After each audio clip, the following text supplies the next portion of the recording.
Naranasan mo na bang magmahal ng totoo?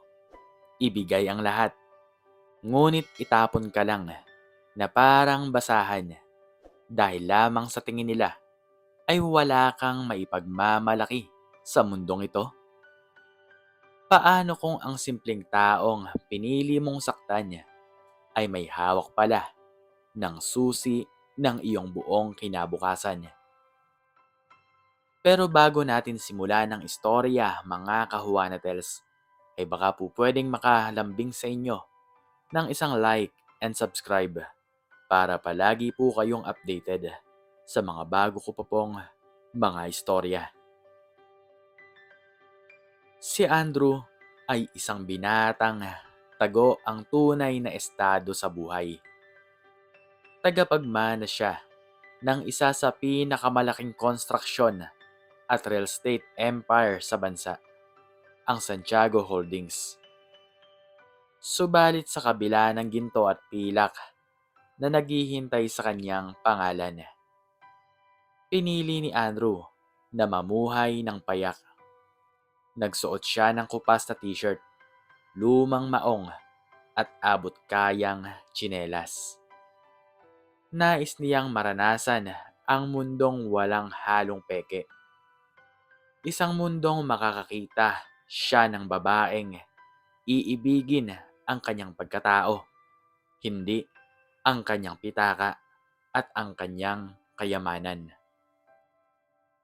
Isang hapon habang nag-aayos siya ng mga lumang libro sa isang maliit na pampublikong aklatan, nakilala niya si Clarice.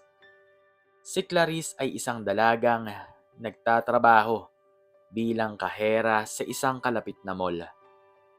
Maganda ito, masipag, at para kay Andrew ay mukhang anghel na nagdala ng liwanag sa kanyang tahimik na buhay.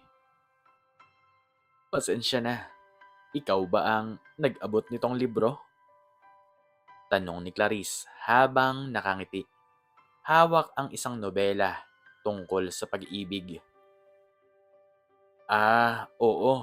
Para sa'yo ba yan? Sa'yo na lang kung gusto mo. Sagot ni Andrew na may ngiti sa mga labi.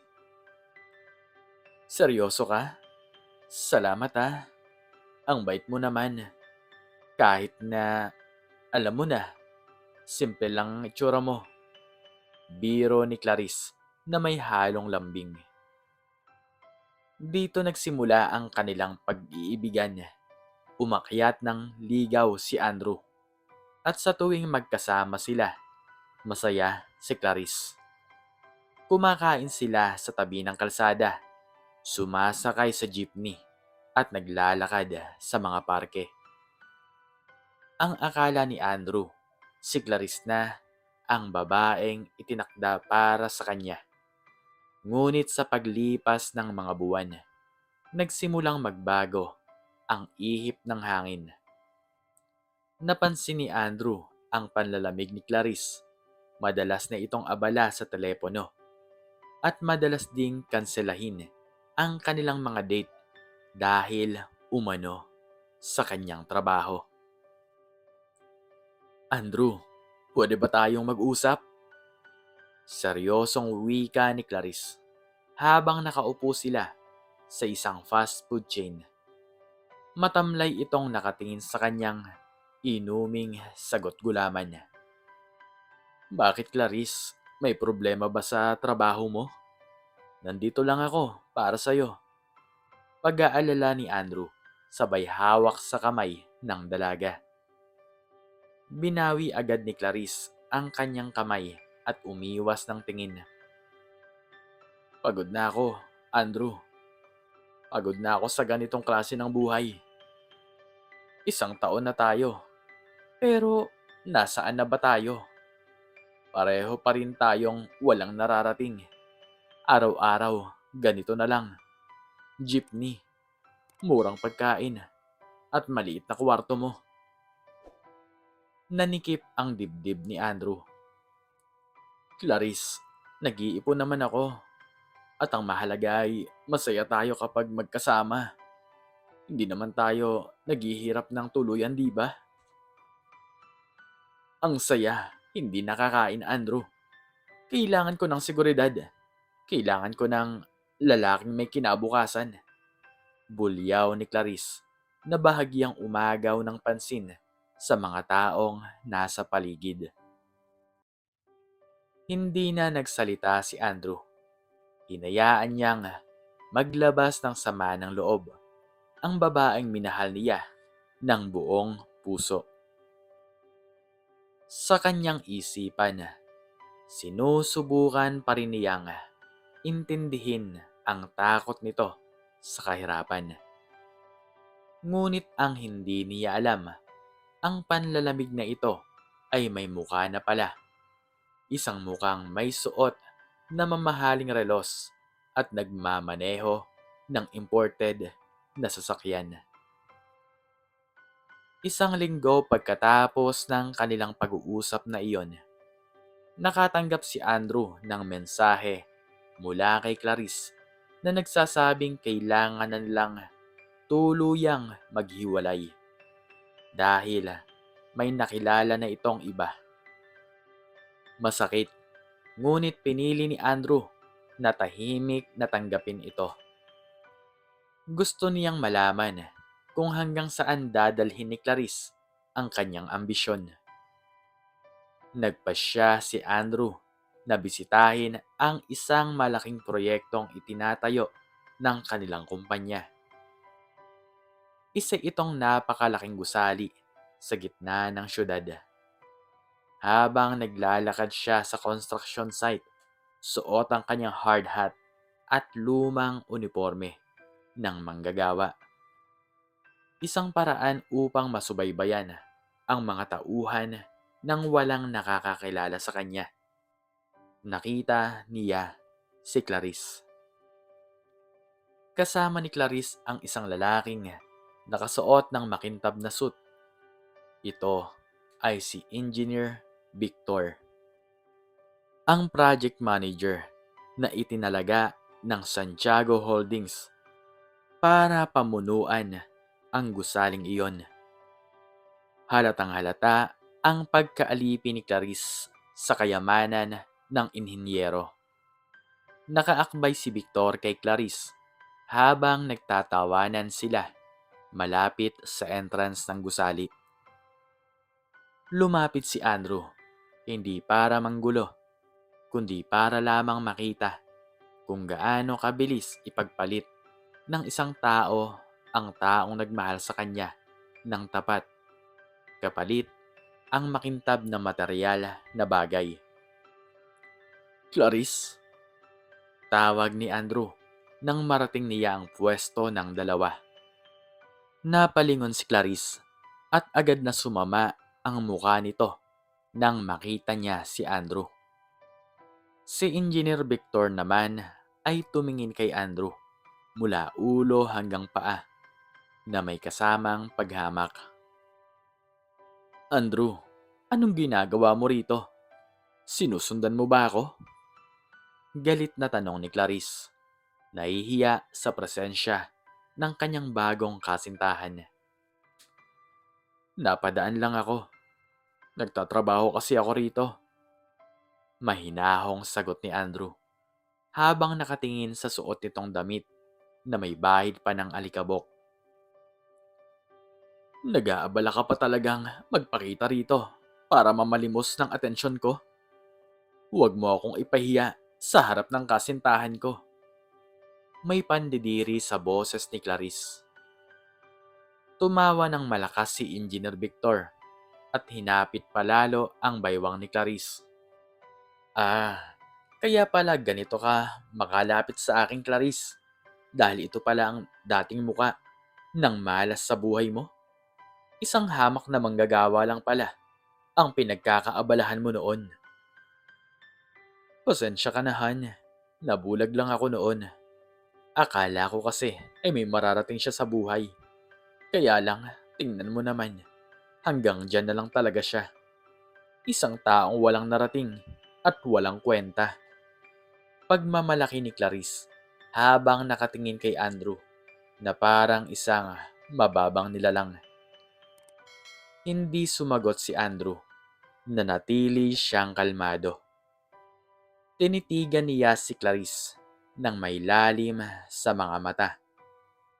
Isang tingin na may halong awa at huling pamamaalam sa isang taong minsan niyang pinangarap na makasama habang buhay.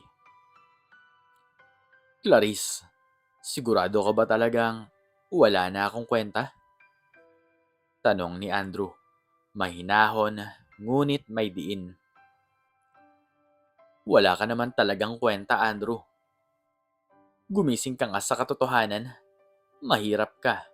Hanggang ngayon mahirap ka pa rin at habang buhay kang magiging mahirap. Habang ako, narito na sa piling ng taong may nararating sa buhay. Isang engineer, mayaman, at may magandang kinabukasan. Bulyaw ni Clarice sa mukha ni Andrew. Napuno ng galit ang paligid. Ilang manggagawa ang napatingin sa kanilang tatlo. Naisipan pa sanang paalisin ni Engineer Victor si Andrew. Ngunit bago pa man makapagsalita ang inhinyero, dumating ang isa pang sasakyan, isang itim na limousine. Bumaba ang isang matandang lalaki na nakasuot ng formal na kasuotan. Kasama ang ilang sekretarya. Ito ay si Don Eduardo, ang kanang kamay ni Andrew sa kumpanya. Agad itong yumuko kay Andrew at nagsalita ng malakas na umaalingaw sa buong site. Magandang hapon po, Ginoong Santiago. Bati ni Don Eduardo. Natigilan si Engineer Victor. Si Clarice naman ay napaawang ang labi. Nagtataka sa kanilang narinig. Santiago? Nauutal na tanong ni Clarice habang nakatingin kay Don Eduardo. Pagkatapos ay kay Andrew. Humarap si Andrew sa kanila. Dahan-dahan niyang tinanggal ang kanyang hard hat. Ang kanyang mga mata na kanina ay nagpapakita ng awa ay napalitan ng seryoso at malamig na otoridad. Engineer Victor, tawag ni Andrew sa lalaking nagyayabang kanina. Agad na namutla si Engineer Victor. Yumuko ito ng mababa. Presidente Santiago, kayo po pala. Nawalan ng kulay ang mukha ni Clarice. Parang binagsakan ng langit at lupa ang kanyang mundo. Ang lalaking tinawag niyang mahirap. Ang lalaking hinamak niya sa harap ng maraming tao. Ang lalaking pinagpalit niya sa isang taong mayaman ay walang iba kundi ang nagmamay-ari ng buong kumpanya at ng gusaling kinatatayuan nito. Oo nga pala, Clarice. Baling ni Andrew sa babaeng nanginginig sa takot at hiya.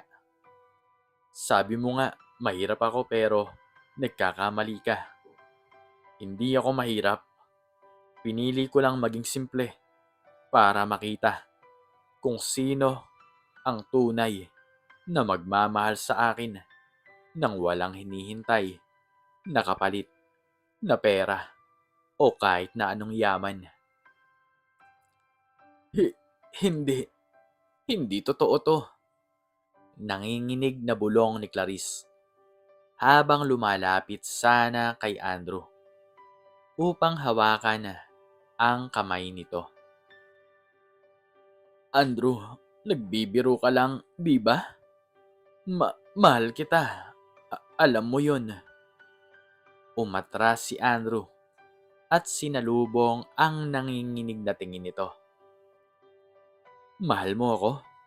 O mahal mo lang ang pangalang Santiago? Clarice, sinabi mo kanina na wala akong kwenta dahil wala akong pera. Ngayon, na nalaman mo kung sino ako? Bigla mo akong mahal? Han, sabihin mo kay President Santiago na nagbibiro lang naman tayo. Baling ni Clarice kay Engineer Victor na nooy nakaluhod na halos sa takot na masisante. Tumahimik ka, Clarice. Galit na sigaw ni Engineer Victor. Ikaw ang nagtulak sa akin na maliitin siya. Ikaw ang nagsabi na alilain natin ang lalaking ito dahil isa lamang siyang mahirap na manggagawa. Lalong napahiya si Clarice. Lahat ng mga manggagawa at opisyal na naroroon ay nakatingin sa kanya.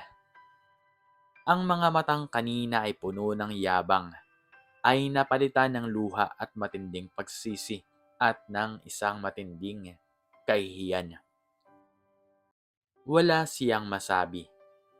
Ang kanyang mga labi ay nanginginig habang pinapanood si Andrew na lumakad palayo sakay ng mamahaling limousine.